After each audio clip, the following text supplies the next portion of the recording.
시청자 여러분 반갑습니다.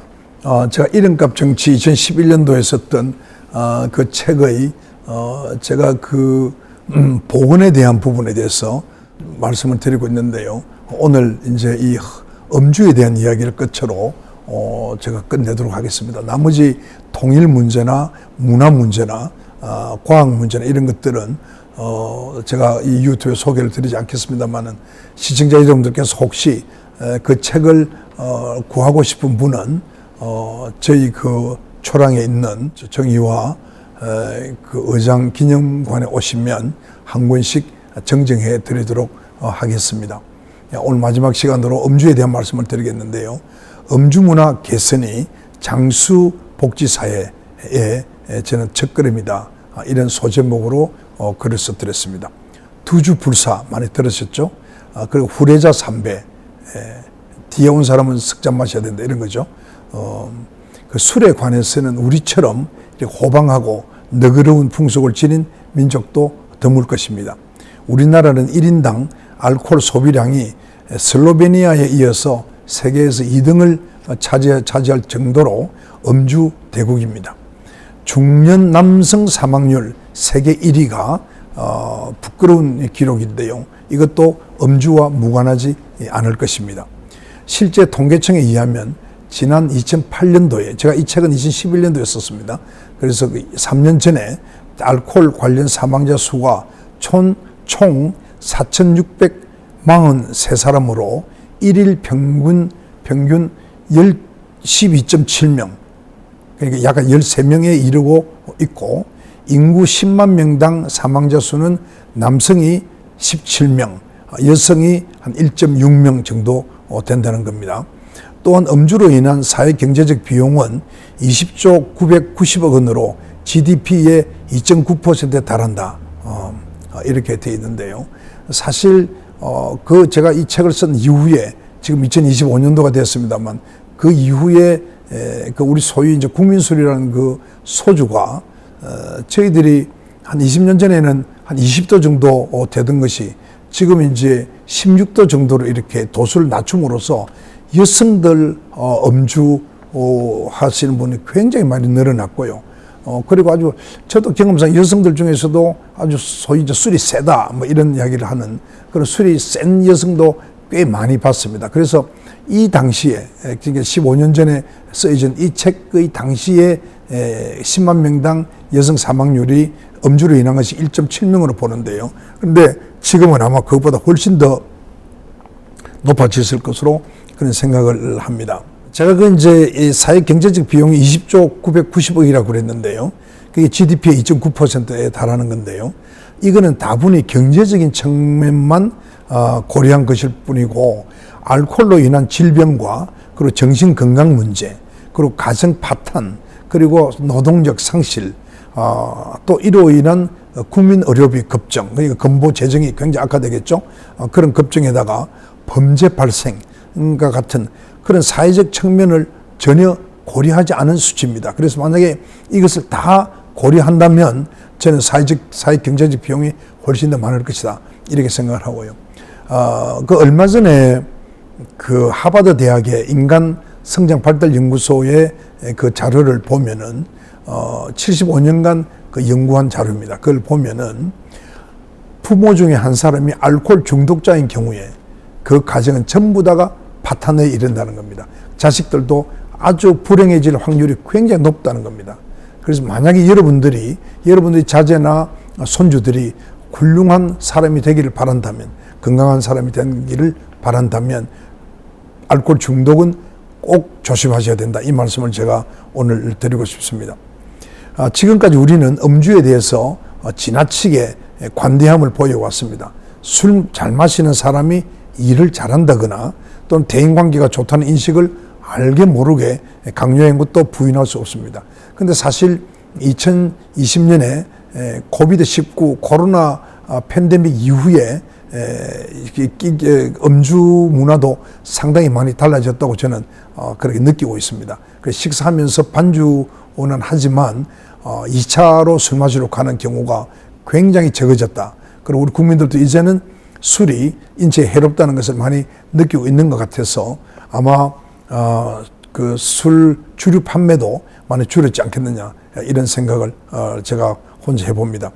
2010년에 그 TV 드라마에도 보면은 그 음주에 대해서 지나친 관대함을 보이는 것이 많이 나타났는데요. 요거는 그 당시입니다. 지금은 이때에 비해서는 상당히 많이 드라마에서도 음주 장면이 많이 줄은 것으로 제가 그렇게 기억을 합니다만, 2010년 보건협회가 발표한 바에 따르면 드라마의 총 방영한 연간 횟수가 2,443건인데 그 중에서 음주 장면이 1,703건이었다 합니다. 그러니까 약 한 70%의 음주 장면이 나왔다는 거죠. 그리고 총 음주 장면의 노출 시간도 54시간에 달했다는 겁니다. 드라마 등급이 대부분 15세 관람 가인 것을 감안할 때 이는 굉장히 높은 수치다, 이런 생각이 듭니다. 흡연 장면이 이제 우리 방송에서 거의 다 사라지지 않습니까? 저는 이제 이거하고 비교해 보면 상당히 대조적이 되게 보는데요. 앞으로 우리 방송에서도 술을 마시는 그런 장면을 많이 좀 자제했으면 좋겠다, 이런 생각을 하고요. 공중파 방송 3사 드라마 중에서 가장 많은 음주 장면이 나온 프로그램이 KBS2의 결혼 못하는 남자, 이게 총 16% 그 방송이 됐다고 하는데요. 그때 음주 장면이 50번, 그러니까 신차례죠. 방영이 되었고, 음주 노출 시간도 총 6,056초, 이게 분으로 따지면 100분이 조금 넘는 수치가 됩니다. 그리고 한 해당 평균 6.3분의 음주 장면이 전파를 탔다는 겁니다. 그러니까 이런 것이 우리 국민들의 음주 문화에 나쁜 영향을 많이 끼친다고 볼 수 있죠. 왜냐하면 청소년들은 음주가 그렇게 인체에 나쁘지 않는가 보다, 이렇게 이제 생각할 수 있지 않겠습니까? 그게 굉장히 문제라는 거죠. 이런 상황에 TV 드라마가 청소년의 음주를 조장하지 않는다고 말할 수 없다는 거죠. 안방극장이라는 말 그대로 온 가족이 둘러 앉아서 시청하는 드라마에서 소주를 병채 마시거나 또는 폭탄주를 원샷 하는 것과 같은 그런 폭음, 또 과음이 미화되고 있는 것입니다. 음주, 또 술로 인해서 흐트러진 몸가짐, 또 선정적인 분위기로 이어지는 그런 고식적인 포맷은 음주를 성적 행위로 가는 촉매제점으로 잘못 각인시키기가 쉽다는 겁니다. 드라마가 아예 적극적으로 청소년 음주와 청소년 범죄를 부추기는 셈이 아니고 무엇이겠습니까? 제가 이제 나이가 꽤 됐습니다만, 저도 젊은 시절을 생각해 보면 제가 지금 후회한다거나 잘못한 행위들이 많았는데 대부분은 그 음주와도 관계되는 것이 상당히 많다 하는 것을 저도 이제 경험적으로 알기 때문에, 제가 아들이 셋입니다만 아들들에게 술을 굉장히 절제하라라고 제가 말을 하고 있습니다. 실제로 2010년도에 청소년 건강관리 행태 그 통계에 따르면은 청소년의 절반 이상, 한 56%가 음주 경험이 있는 것으로 나타났고요.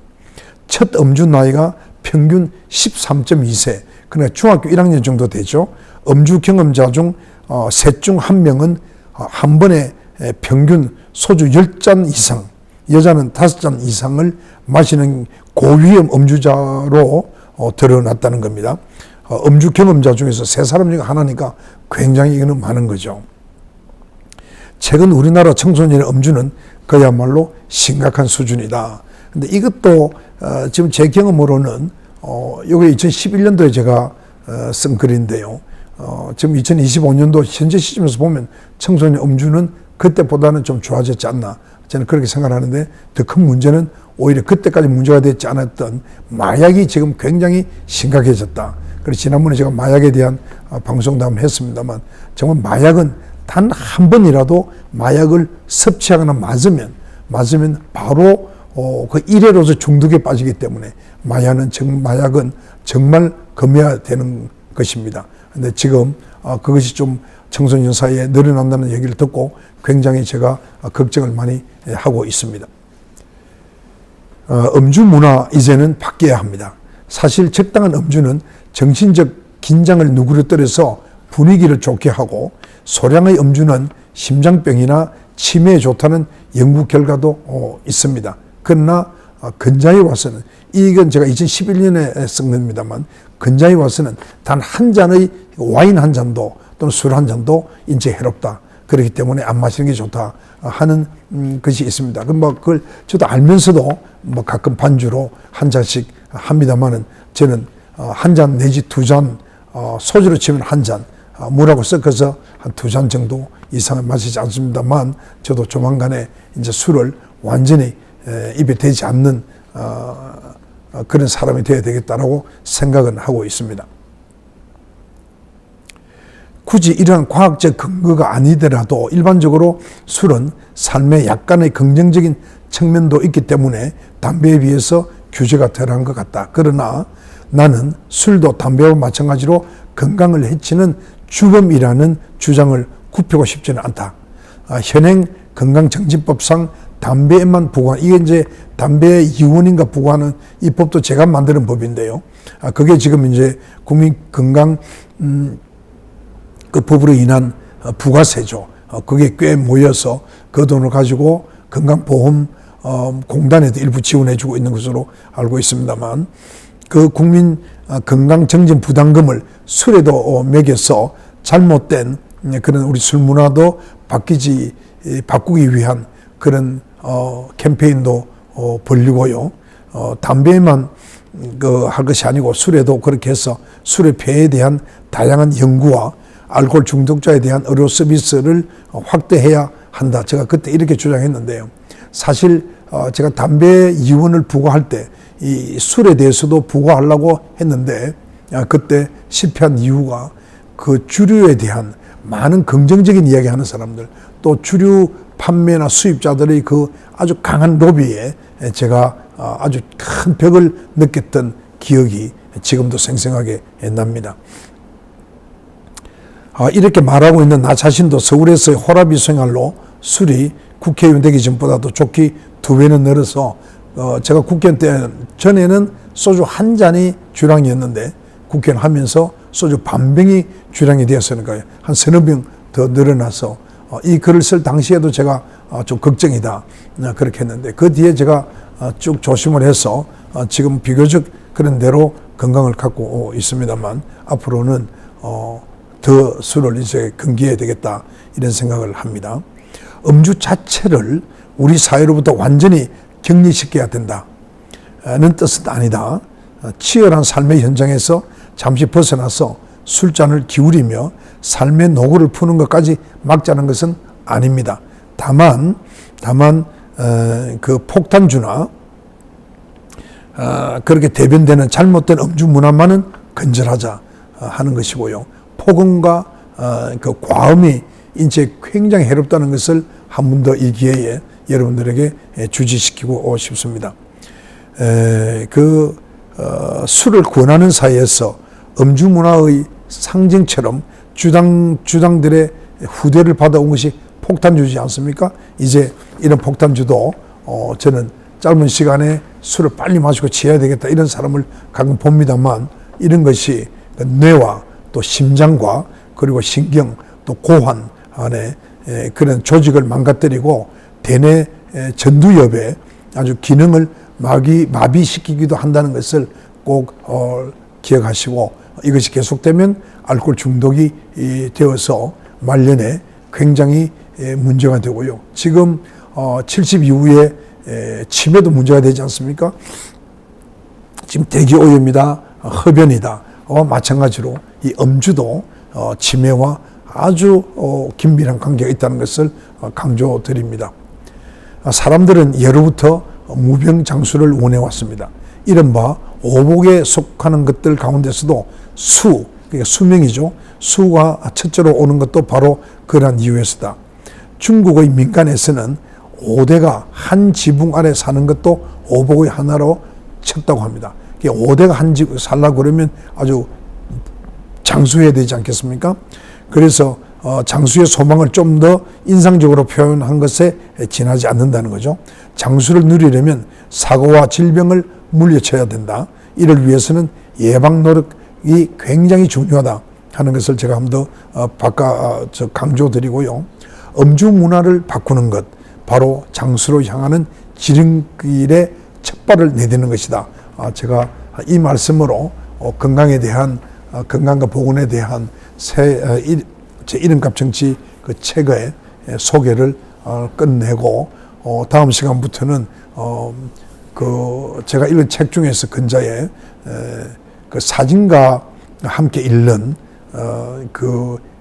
이승만 대통령이라는 책을 소개하는 것으로 넘어가도록 그렇게 하겠습니다. 여러분 오랫동안 경청해 주셔서 대단히 감사합니다.